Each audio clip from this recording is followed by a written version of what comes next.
নমস্কার বন্ধুরা, আজ আমি আপনাদের দেখাবো সুস্বাদু চিলি সয়াবিন তৈরির পদ্ধতি। প্রথমে আমরা সয়াবিনগুলো গরম জলে ভাপিয়ে নেব।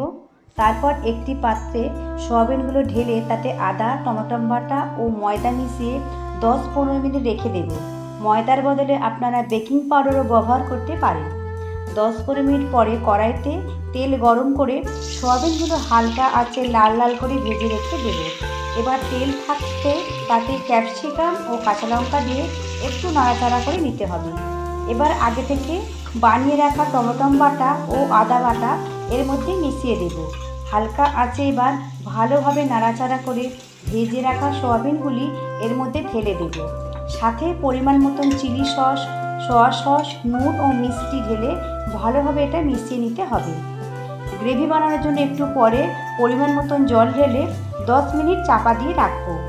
10 মিনিট পরে আমাদের এই সুস্বাদু রান্নাটি গরম গরম পরিবেশন করার জন্য সম্পূর্ণ তৈরি।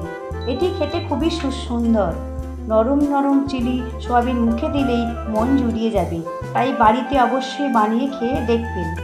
এই চ্যানেলে আমরা ঘরোয়া পদ্ধতিতে সম্পূর্ণ নিরামিষ সুস্বাদু রান্না আপনাদের সামনে নিয়ে আসি। আমিষের কোনো ব্যাপার নেই।